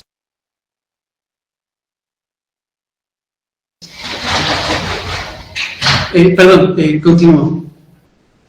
Una vez más vemos la importancia de la educación en la sociedad. Ahora bien, habiendo contemplado lo anterior, resulta necesario hacer conciencia a los estudiantes de la importancia de la educación académica y su formación profesional. Otro matiz importante para la educación de los habitantes de una ciudad, especialmente de los gobernantes, lo proporciona Aristóteles por medio de la ética. Para el estagirita, la ética es algo que debe pertenecer al conocimiento de todos, tanto para alcanzar la propia felicidad como la de los demás. El objetivo principal de la ética es buscar el bien. Abro cita. Toda arte y toda investigación científica, lo mismo que toda acción y elección, parecen tender a algún bien, y por ello definieron con toda pulcritud el bien y los que dijeron ser aquello a que todas las cosas aspiran. Este es el inicio de la ética Nicómaco, la obra de ética más importante de Aristóteles. Sin embargo, menciona con especial énfasis la importancia de los que dirigen a los pueblos, pues ellos deben tomar decisiones que tienen influencia en la vida de todos y no deben buscar otra cosa más que el bien común. Para el filósofo, la política es la ética suprema, puesto que se trata de buscar el bien, no solo del individuo, sino de toda la ciudad. Abro cita. Es cosa amable hacer el bien a uno solo, pero más bella y más divina es hacerlo al pueblo y las ciudades. Cierro cita. Menciona además que aquellos que legislan o establecen las leyes en una sociedad deben hacerlo siempre conforme al bien moral que trasciende a nosotros y al bien práctico, propio de cada situación. Abro cita nuevamente. Desde el momento que la política se sirve de las demás ciencias prácticas y legisla sobre lo que debe hacer y debe evitarse, el fin que le es propio abraza lo que todas las otras ciencias al punto de ser por excelencia el bien humano. Aquí, lo que menciona es que aquel que va a legislar o va a establecer las leyes, pues debe también tener un conocimiento sobre todo, ¿no? En nuestra sociedad contemporánea, pues el político o el legislador que no sabe de economía, de leyes, etcétera, pues con frecuencia va a legislar cosas que realmente hagan daño. Continúo leyendo. Aunque no es mencionado con especial énfasis, resulta explícito o evidente advertir que la forma más adecuada de obtener los conocimientos que hacen del gobernante o ciudadano una persona sabia no puede ser otro que el de la educación. Apostando por esta opción, el rey Filipo II de Macedonia decidió llamar a Aristóteles para que se hiciera cargo de la educación de su hijo adolescente, que eventualmente ascendería al trono y haría de su reino uno de los imperios más importantes del mundo antiguo. Es así como nuestro filósofo se convirtió en el tutor de Alejandro Magno, uno de los emperadores más jóvenes y, como ya lo mencioné, más poderosos de la antigüedad. Una vez más aparece como evidente la importancia de la educación de los habitantes en una ciudad. ¿Verdad? Ahora vamos a ver la importancia de la educación en la vida interior. Ahora que se ha mencionado la importancia de la educación en la vida social, hemos de reflexionar sobre el papel que ésta juega en la vida interior de la persona, para lo cual hemos de comenzar a mencionar una de las cualidades más importantes del ser humano. Esta cualidad es mencionada por Aristóteles en el inicio del libro de la Metafísica. Abro cita: todos los hombres por naturaleza desean saber. Cierro cita. En efecto, de manera natural, el ser humano tiene un apetito muy fuerte por conocer. El ser humano constantemente se pregunta por el origen de las cosas, por el fin de las mismas, y de este modo es que nació la filosofía y las ciencias. Preguntas como la del origen del hombre, del universo, la naturaleza del hombre, el correcto obrar, la existencia de Dios y otras preguntas similares han estado presentes en la historia de la humanidad, de la filosofía y de la vida de cada individuo. Sin embargo, hemos de preguntarnos de dónde nos viene esta curiosidad y la importancia que tiene para nuestras vidas. ¿Por qué es que el ser humano tiene ese apetito por conocer la verdad? La cuestión de esta pregunta tiene que ver con nuestra ponencia, puesto que si afirmamos que el ser humano tiene un deseo de aprender y uno de los mejores medios para aprender es la educación, hemos de admitir que la educación ha de ser siempre provechosa y además agradable para el ser humano, siempre y cuando haya un verdadero aprendizaje y vaya acorde a las ambiciones intelectuales de aquel que estudia. En primer lugar, hemos de hacer ver que, para muchos, el conocimiento es una forma de buscar la trascendencia, es decir, aquello que está por encima de nosotros, como bien afirma Carlos Kramsky, explicando la filosofía de Aristóteles. Abro cita: el sabio conoce las cosas superiores, maravillosas, arduas y divinas, aunque sean inútiles, puesto que no solo son los bienes humanos los que buscan. Cierro cita.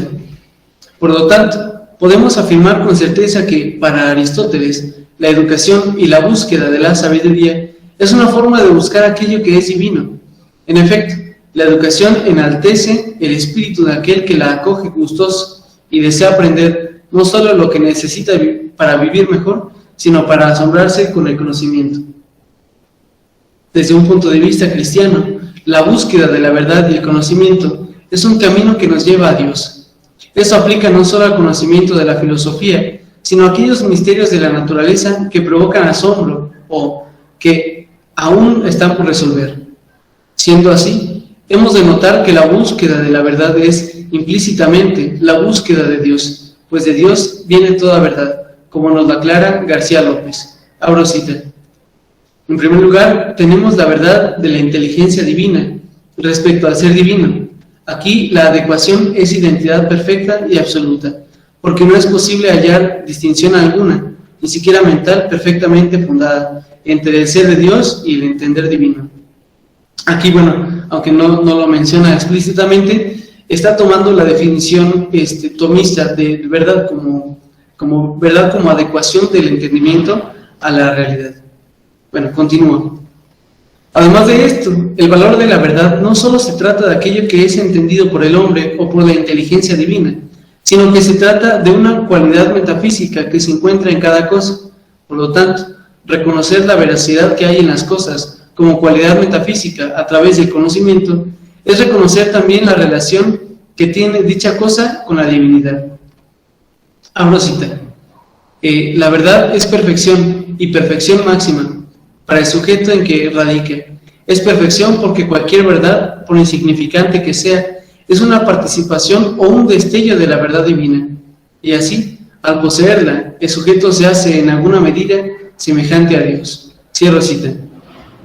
en este pasaje no solo se refleja la semejanza de la verdad de Dios y las criaturas como algo metafísico, sino también en cuanto a entendimiento o adecuación.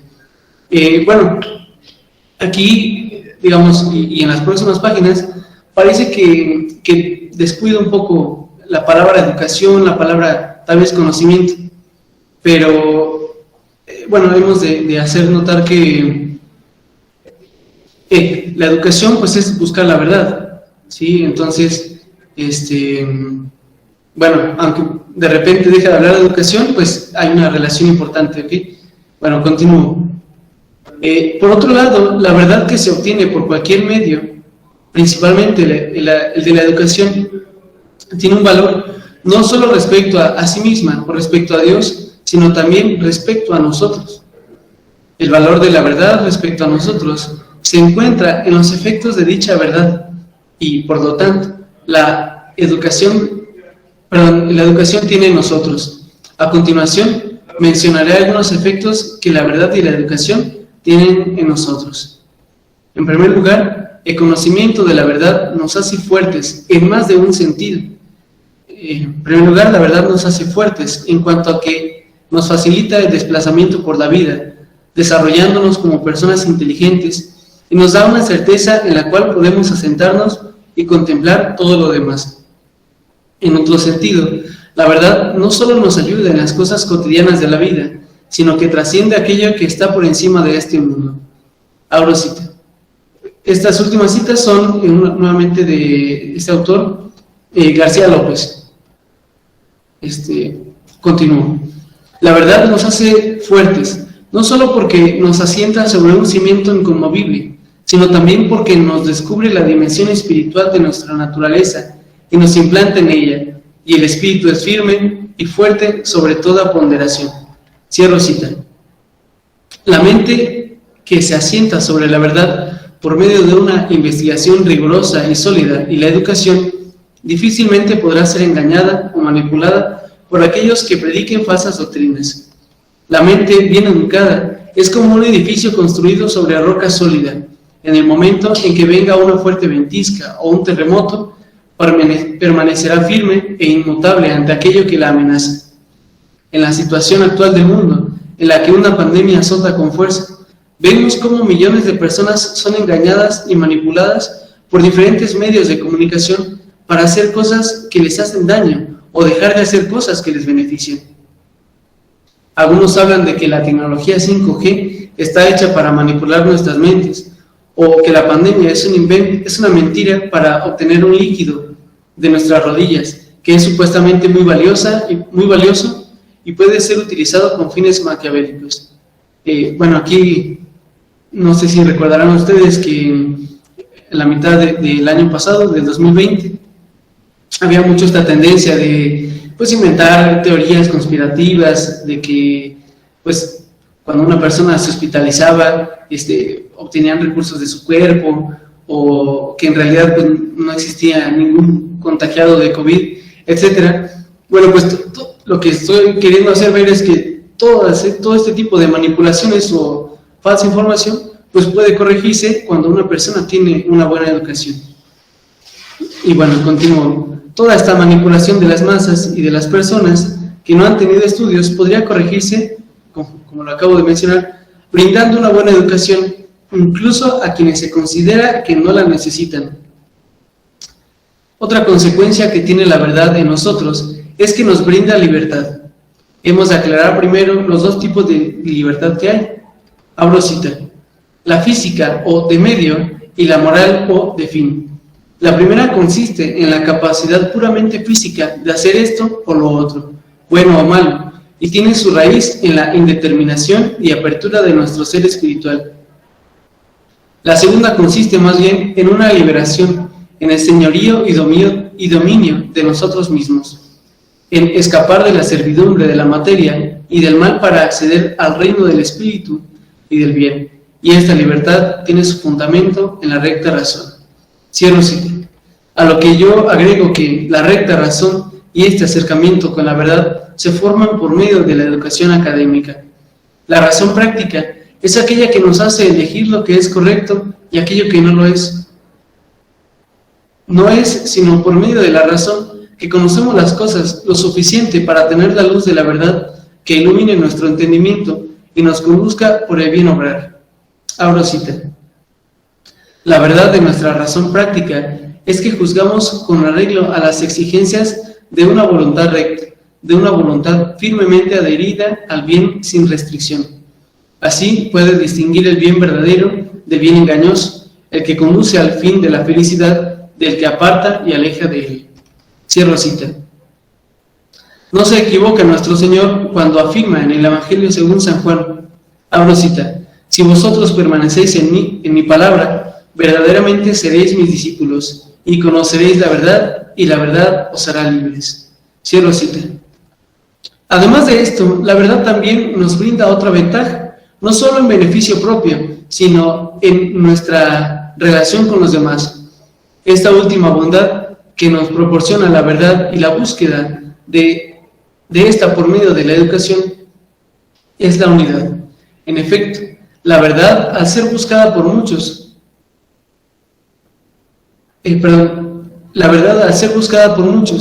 forma una comunidad entre aquellos que persiguen un mismo fin.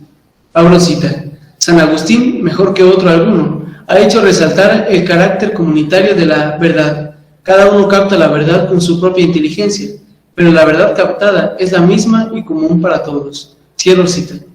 Desde sus orígenes en la Edad Media y hasta nuestros días, las universidades, primeras instituciones educativas, han sido un espacio de convivencia y enriquecimiento de conocimiento en comunidad. En efecto, el ejemplo más claro para nosotros es nuestra alma mater, la Universidad Popular Autónoma del Estado de Puebla, o UPAEP. En ella hemos formado una auténtica comunidad académica entre alumnos, catedráticos, colaboradores y empleados que nos acompañan en nuestro día a día. Por otro lado, las instituciones de investigación científica también han sido un espacio de unión en el que se comparte el gusto y asombro por un mismo campo de conocimiento, formando sólidos lazos entre las personas que participan ahí, buscando la verdad por medio de la educación y la investigación. Una vez mencionado todo lo anterior, no nos queda más que reconocer la importancia de la educación como búsqueda de la verdad en su dimensión espiritual y de vida interior. Y bueno, ya para concluir, como hemos visto, la educación tiene una importancia verdaderamente relevante en la vida social y personal de cada individuo. En el mundo contemporáneo, la sociedad que no recibe educación está destinada al fracaso y la falta de capacidad para el desarrollo. Ante estas consideraciones, podemos percibir la importancia de las instituciones educativas como lo es nuestra universidad. Seamos, pues, participantes orgullosos del claustro académico y sepamos que estamos siendo parte del progreso de nuestra nación. Como podemos encontrar escrito en la entrada de nuestra universidad, debemos ser agentes de cambio que transformen a la sociedad. A comprender con mayor ahínco nuestra tarea como estudiantes, podemos desempeñarla con mayor facilidad, teniendo la mirada puesta en aquello que es verdaderamente importante. Pues muchas gracias, por mi parte es todo. Muchísimas gracias, Francisco. Una vez más, Silvia, Rodrigo y Francisco, les agradezco muchísimo por compartir su conocimiento y enriquecer el nuestro. Han sido presentaciones muy interesantes. En este momento, abro el espacio para preguntas y comentarios. Recuerden que pueden levantar la mano y conforme aparezca el orden, iré dando la palabra, o pueden preguntar a través del chat para que yo lea sus preguntas. Muy bien, veo la primera, que es con el profesor Casales. Adelante, por favor, doctor. Gracias, María, y gracias a los tres ponentes, me ha gustado muchísimo. Yo quería hacer nada más un énfasis respecto a la ponencia de Paco, en relación a lo siguiente. Si nosotros hacemos un análisis de las condiciones actuales de las universidades y de muchas escuelas, pero prioritariamente de las universidades, porque en efecto las universidades tendrían que ser ese centro, esa comunidad de gente que busca la verdad, que busca generar nuevas corrientes de pensamiento cara a transformar la sociedad, y que eso suena muy padre en el lema, pero cuando nosotros hacemos un análisis de las condiciones actuales de la universidad, pareciera que eso no necesariamente se corresponde con la realidad. Y para muestra de ello, bueno, hace poco salió justo un documental en Chile, que ahora no recuerdo bien el nombre del documental, pero ahorita lo busco rapidísimo en mi correo, que me lo mandaron, está todo en YouTube gratuitamente, y es justo un análisis de cómo una cierta visión de mercado, una serie, es decir, cómo se han ido gestando una serie de problemáticas al interior de las universidades, cara a ciertas exigencias, a ciertos parámetros. Yo incluso, bueno, tengo por ahí, Paco, un texto que presenté hace 3 años, me parece, en Ecuador, en la Universidad de Loja, sobre los peligros de la misma universidad, los peligros que tiene la universidad cuando nosotros la concebimos desde una lógica de mercado, desde una lógica donde, por ejemplo, lo importante es vender una cierta marca, entonces lo importante es generar eslogans de 20, aquí es la universidad triunfadora, 20, esta es la universidad del éxito, y digamos, en ese tipo de eslogans, en este tipo, detrás de toda esa campaña publicitaria y de todos esos esquemas, pareciera que este ideal de la universidad, cara a una búsqueda del bien, la verdad, la unidad, la belleza, pareciera que eso queda un poco tergiversado, incluso subordinado a criterios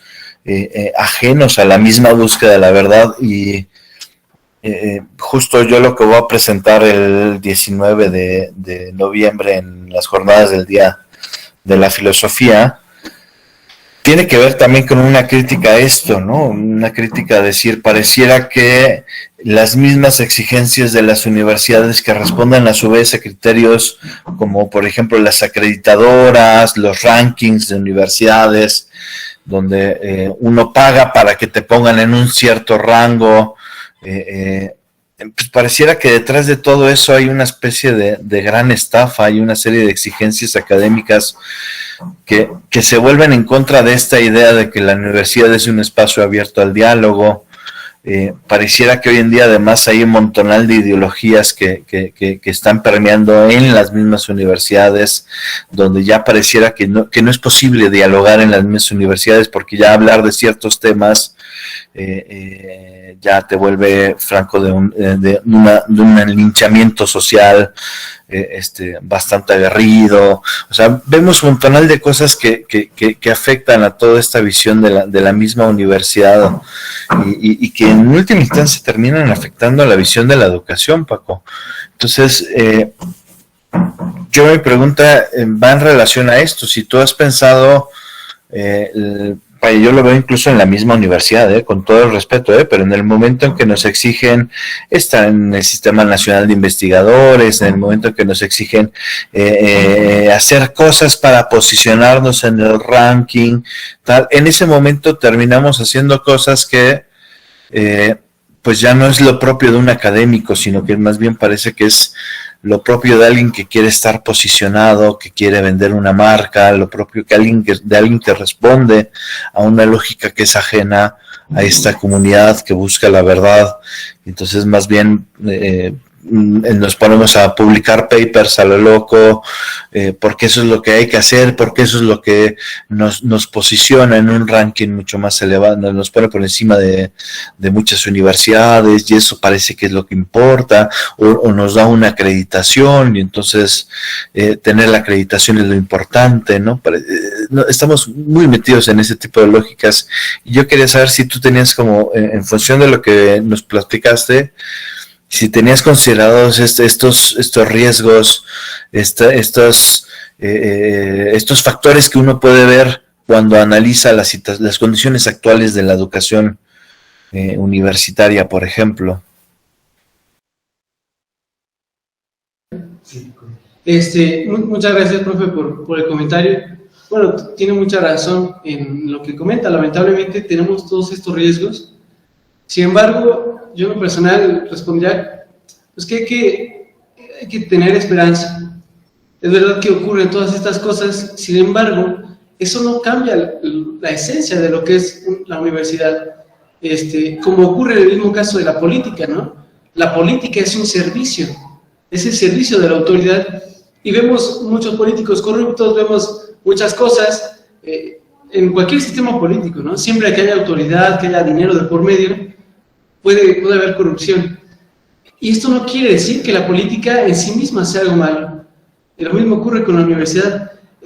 Sí, realmente es muy lamentable lo que usted nos comenta, y seguramente pasa en todos lados, aunque nos duela pues también en nuestra universidad. Sin embargo, esto no cambia el objetivo en sí mismo que tiene la universidad. Entonces, pues, ¿qué hay que hacer? No hay que rehuir de la universidad como ocurre lamentablemente con la política, ¿no? Muchas personas que son buenas dicen, no entro a la política porque está llena de corruptos, de lo que sea.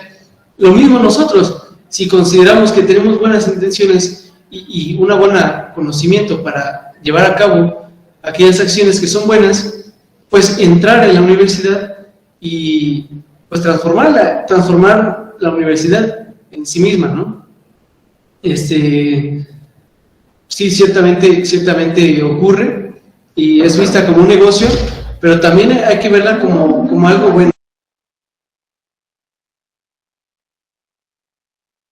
Gracias, Paco. Justo nada más matizar, a ver, no es que diga que esto ya sea una situación trágica sin salida, simplemente como decir, bueno, también habría que reparar en que pues hay una cierta tendencia a esto, que tendremos que tener cuidado y no ser como, digamos, sí, claro, la esencia misma de la universidad es esa búsqueda esencial de la verdad, y eso nos lleva a poner en el centro siempre el tema de la docencia y la investigación, por ejemplo, en las universidades, ¿no?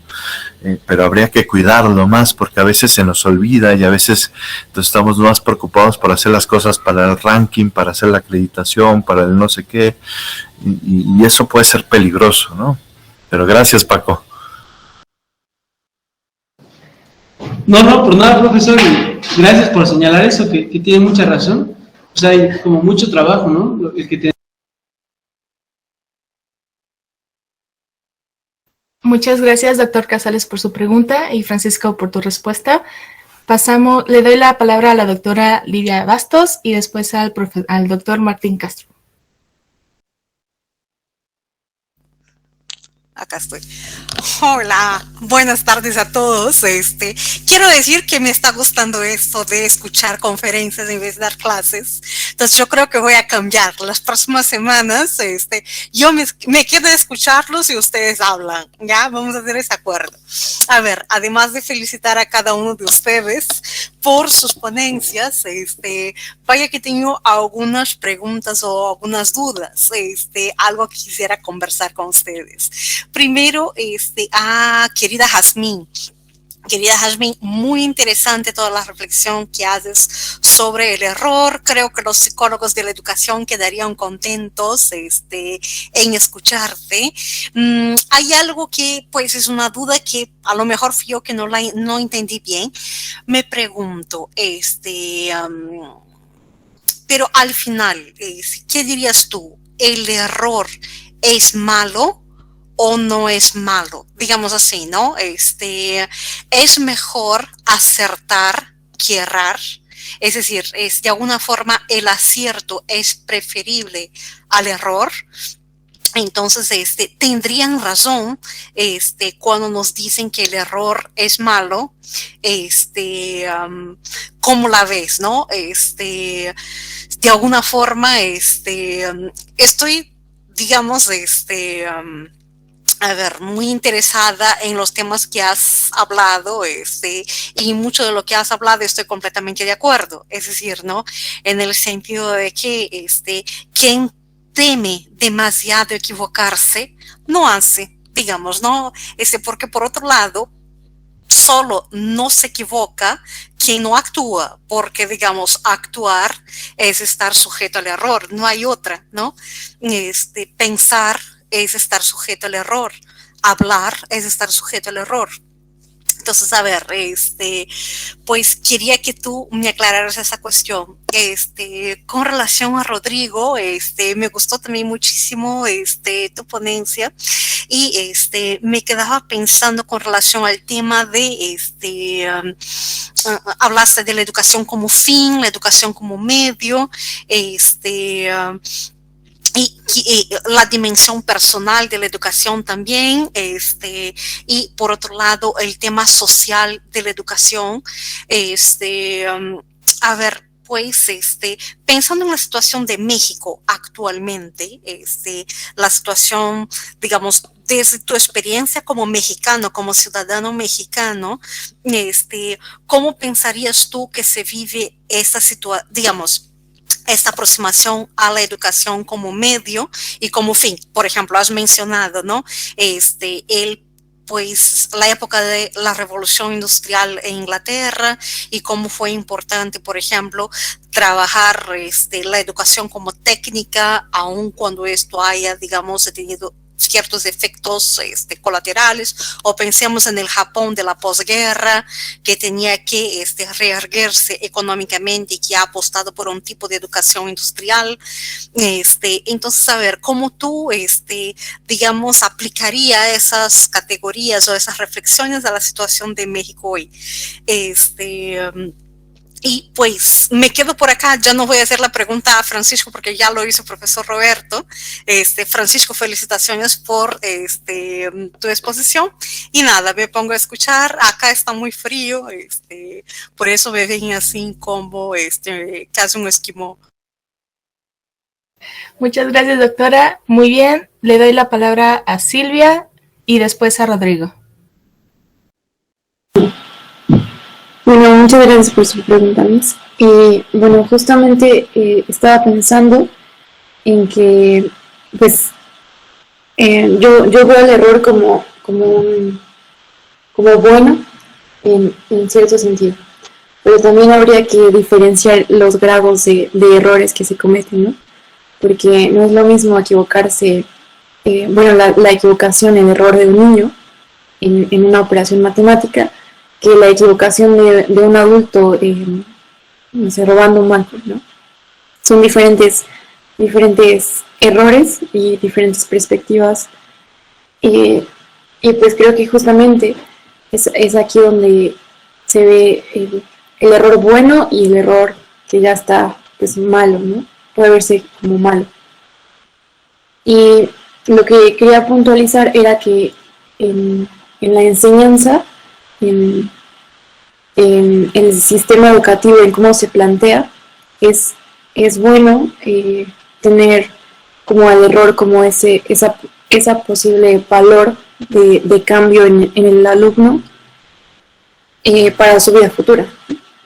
Pero sí es una problemática más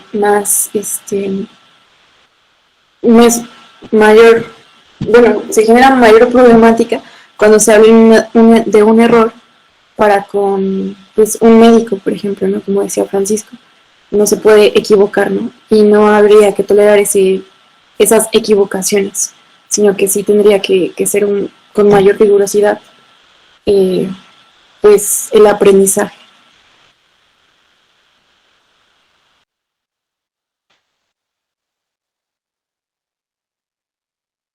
Doctora, tiene el micrófono. Estoy sin micrófono, sí. Querida Jazmín, el tema es apasionante, me parece un tema interesantísimo para los educadores. Yo fui educadora de niños, y pues cuando yo educaba niños, lo primero que yo les decía ya en el primer día de clases es que la peor pregunta es la que no se hace, justamente porque ellos tenían mucho miedo de equivocarse, ¿no? Y de hacer ridículo, haciendo una pregunta a lo mejor fuera de lugar, que le fueran a decir que estaba equivocada, que estaba mal. Entonces yo siempre les bromeaba, les decía, oye, pero atención que la peor pregunta es la que no se hace. Y obviamente ahí siempre había uno que se levantaba la mano y decía, entonces, ¿puedo irme al baño? Entonces, bueno, yo seguía la cuerda, ¿no? Y pues le decía, a ver, 4 de 1 opciones, ¿realmente tienes que ir a la baño ahora y no te aguantas. 2, me quieres meter a la prueba. 3, las 2 anteriores. 4, ninguna de las anteriores. ¿Qué me dices? Y ellos se reían y bueno, ya entendían la dinámica. Entonces a mí me parece muy interesante. Yo creo que el error en el aprendizaje puede dar muchos frutos. Es más, conocer el tipo de error que uno ha incurrido, conocer las causas del error, entender el error es un conocimiento interesantísimo, es decir, ¿no? Puede hacer con que un estudiante progrese. Por ejemplo, en matemática, a veces los profesores realmente en una aproximación más tradicional ven solo el resultado final. Y pues cuando uno aprende como profesora a tener una formación especializada para corregir exámenes de matemática y que te das cuenta del proceso, no todos los errores en el proceso son iguales. Entonces, en fin, estoy de acuerdo contigo. Mi consideración es, ¿será que el error de un ladrón que asalta un banco y el error de un niño en un examen son de grados diferentes? Uno es más grave, otro es menos grave, o hay una diferencia también cualitativa, no solo cuantitativa, ¿no? Pero bueno, eso ya puede quedar para otro momento y seguiremos discutiendo. Y te aconsejo, pues si quieres también hacer un diálogo con la psicología, leer los trabajos de Carol Dweck. Ella justamente ha hablado, no digo que bastante, pero ha hablado sobre el impacto de la comprensión de nuestros errores y aciertos en el progreso del conocimiento desde el punto de vista psicológico. Ya, me quedo por aquí.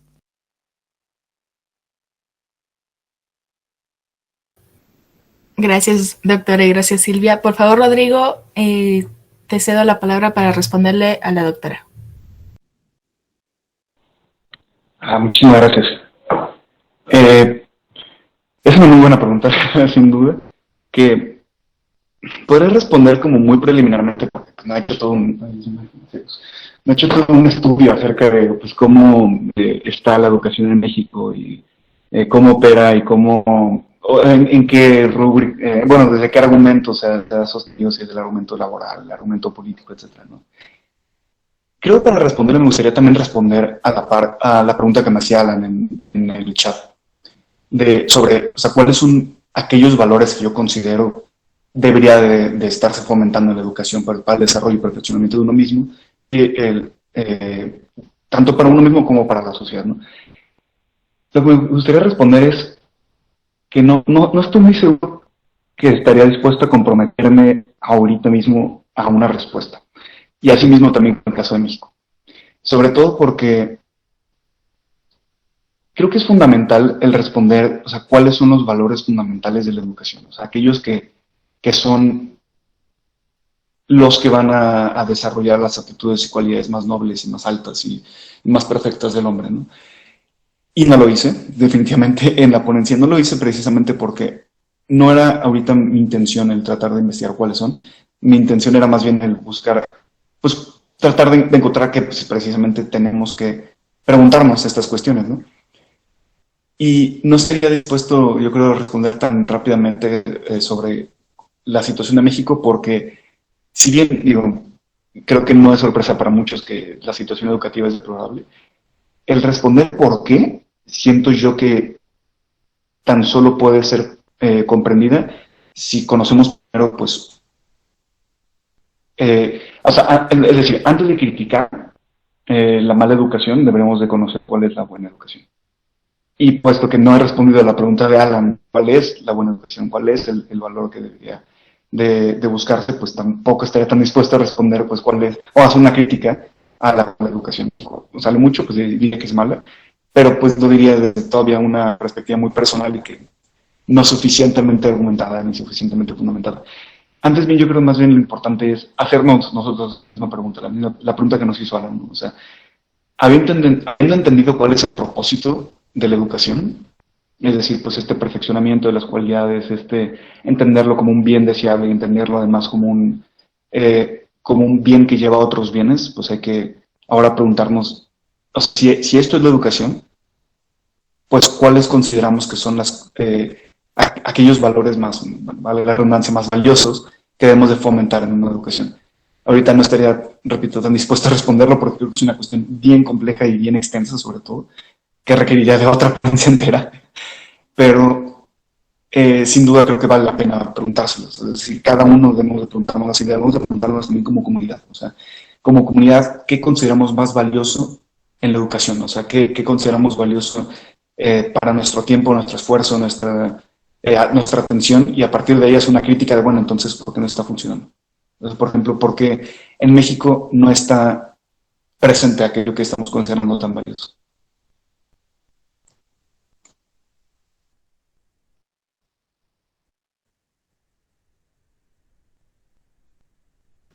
Muy bien, muchísimas gracias, Rodrigo, y otra vez, doctora, por sus preguntas. Le cedo Ay, ¿quiere decir algo, doctora? No, iba a decir que estaba viendo al profesor Martín con la mano levantada, solo Sí. esto. Gracias, María, un gusto saludar. De nada, doctora. Sí, en este momento le cedo la palabra al doctor Martín Castro.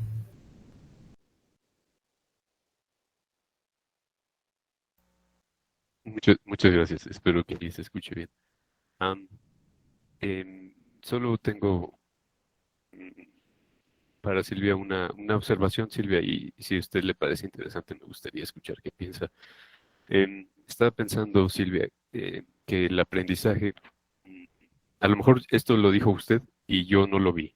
Si lo dijo usted, discúlpeme porque yo no lo vi. Mire, el aprendizaje como parte de la educación, mm, creo que se puede entender como una función que minimiza el error. No una función que busca el error, sino que la minimiza. Pero minimizar, gracias. Pero minimizar es una forma de valorar.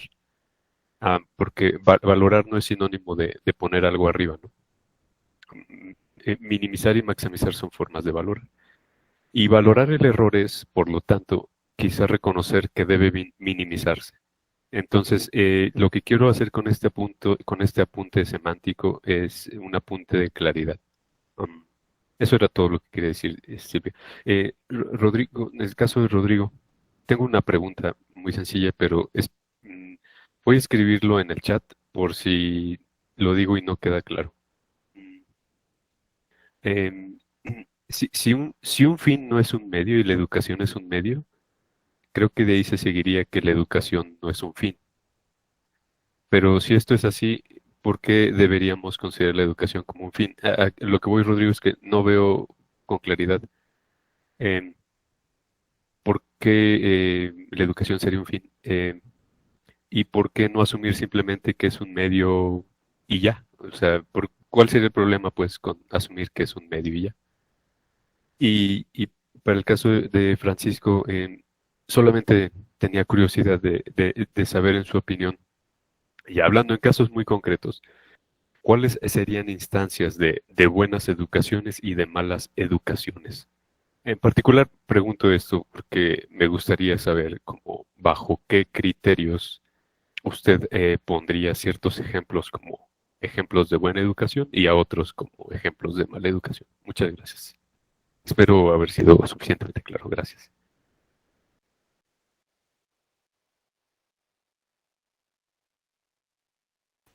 Muchas gracias, doctor. Silvia, no sé si quieras comentar algo al respecto o pasamos con la respuesta de Rodrigo.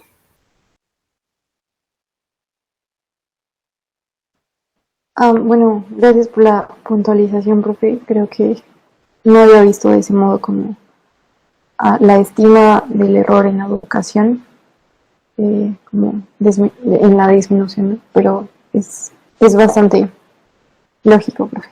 Lo voy a tomar en cuenta. Gracias.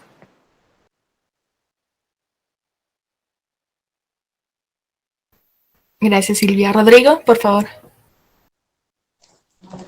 Sí, muchísimas gracias por la pregunta, profe.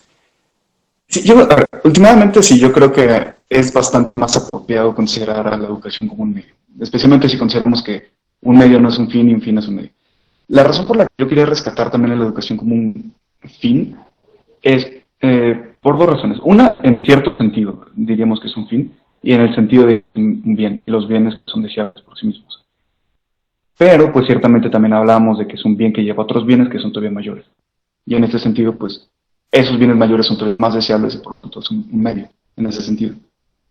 Pero, pues sí, al fin y al cabo, pues, sobre todo si aceptamos la hipótesis de fin último, o sea, de un bien mayúsculo al que se tiende con estos bienes y que la educación es un puente que nos lleva hacia pues sí, ciertamente pues, consideramos a la educación como un medio más que un fin.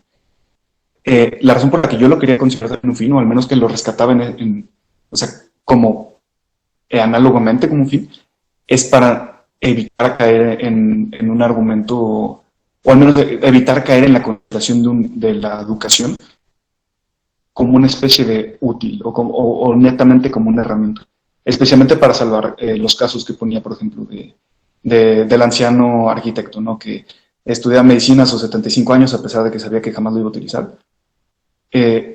Pues, o sea, si no le va a servir como un medio, o sea, al menos en un medio utilitarista, si se quiere, o sea, un medio aplicable actualmente, físicamente, pues entonces pues no serviría de nada, por lo tanto no debería estudiarlo.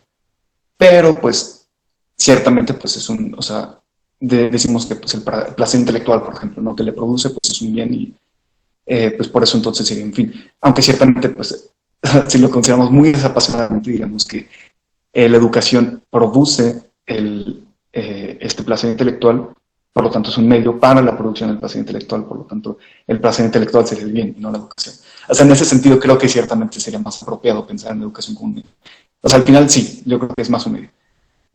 Y lo veía también como un fin, como más análogamente, con la intención de no caer en un argumento donde pensemos que medio es como sinónimo de un útil, o al menos de la producción de un cierto útil, y no caer como en la lógica utilitarista o en la lógica mercantilista incluso, ¿no? que estábamos hablando acerca del inicio de la ponencia.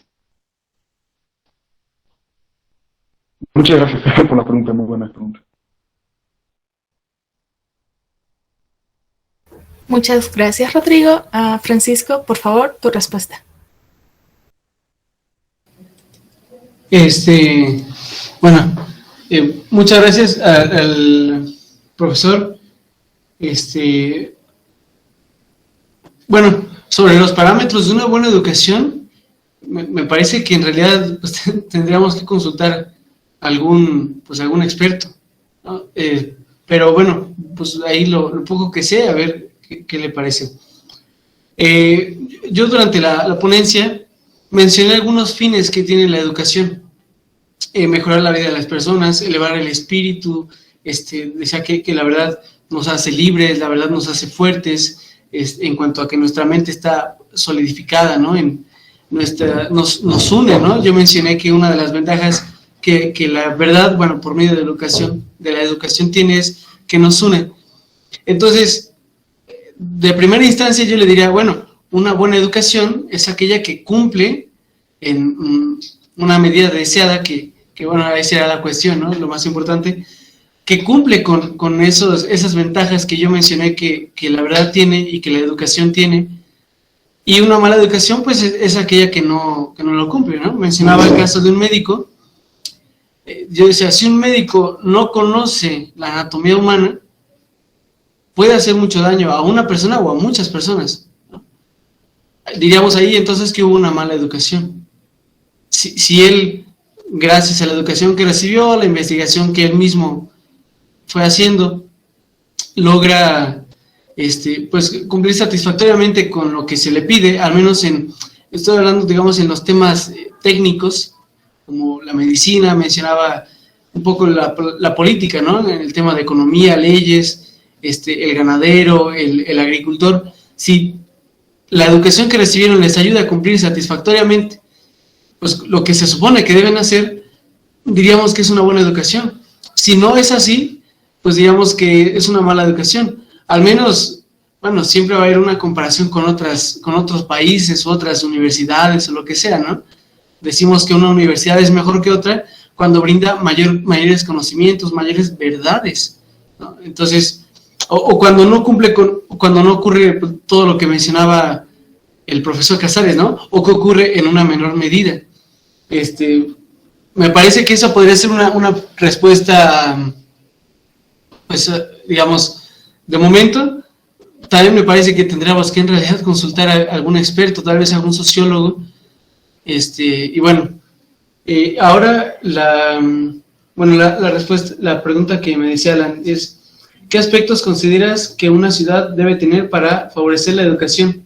Así como Aristóteles mencionaba que la concordia, amistad política, es necesaria para conformar una ciudad. ¿Qué cosas serían necesarias para conformar una ciudad en pos de una buena educación? Bueno, respecto a esto es, yo creo que una condición, si bien tal vez no necesaria, pero muy importante, es el aprecio de la educación, el aprecio de la verdad.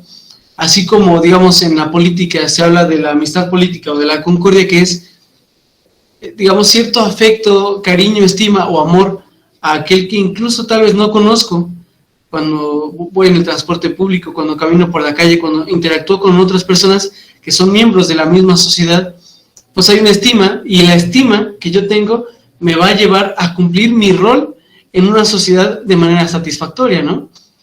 Esto, digamos, viendo de un modo más trascendente las acciones y los deberes que tenemos día a día, como estudiantes, como profesionistas, como alguien que tenga un oficio o lo que sea, ¿no? Entonces, me parece que para que una sociedad vaya en pos de la educación de una manera adecuada, tendría que apreciarse la educación por sí misma. Del mismo modo que para la amistad política o la concordia se tiene que apreciar a la otra persona, para una sociedad que vaya en pos de la educación, se tiene que apreciar y estimar la educación y la verdad y el conocimiento por sí mismos. Desde los aspectos en los que facilita o mejora la vida cotidiana, sobre todo en los asuntos técnicos y científicos, como en cuanto a el enaltecimiento del espíritu, ¿no? Porque, digamos, para muchos, pues tal vez la educación es inútil, ¿no? Pero es tan inútil como el arte, es tan inútil como la música, la literatura, la poesía. Diríamos, bueno, ¿para qué sirve todo eso? Todo eso ennoblece a la persona, ¿no? Lo mismo que decía hace rato, ¿no? En la ponencia, provoca unidad, fuerza y libertad, la verdad y el conocimiento, y bueno, por lo tanto la educación. Me parece que esa es una condición, o lo que podría hacer que una sociedad vaya en pos de una buena educación, pues que se estime la educación, y eso automáticamente va a hacer que se apliquen esfuerzos para que haya una buena educación. Si la educación no es apreciada, pues nadie se va a esforzar para que haya una buena educación, o al menos no es apreciada lo suficiente. No sé si más o menos pues quedó claro lo que quería comentar. Por mi parte creo que sería todo.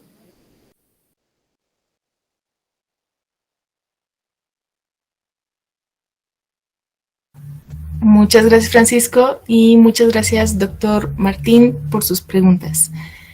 La última pregunta que tengo es para Jazmín, de parte de Alan, que dice, ¿qué relación podrías ver entre el diálogo y los valores para una educación bien fundamentada?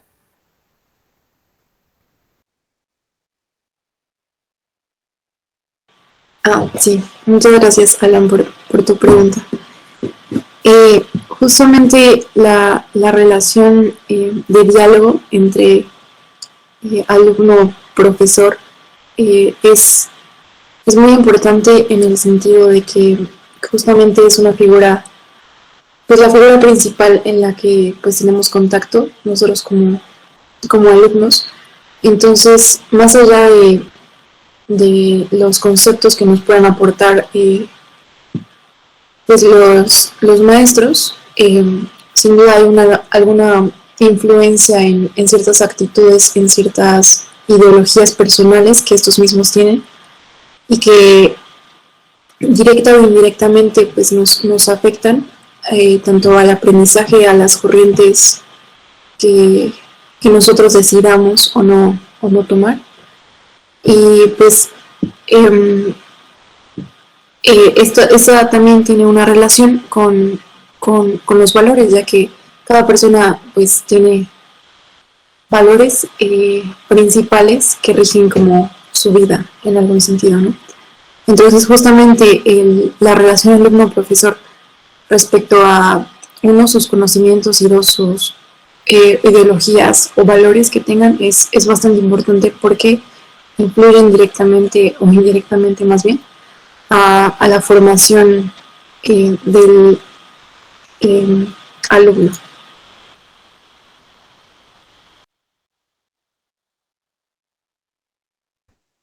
Muchísimas gracias, Silvia, por tu respuesta. En este momento cerramos el espacio para preguntas y comentarios. Se lo agradecemos muchísimo a todos los que participaron. Y sin más, otra vez agradecer el espacio otorgado para estas ponencias. Vamos a tener unos poquititos minutos de receso. Regresamos a las 12 para el inicio de las nuevas ponencias, que será a cargo de la mesa de pedagogía. Muchas gracias a todos.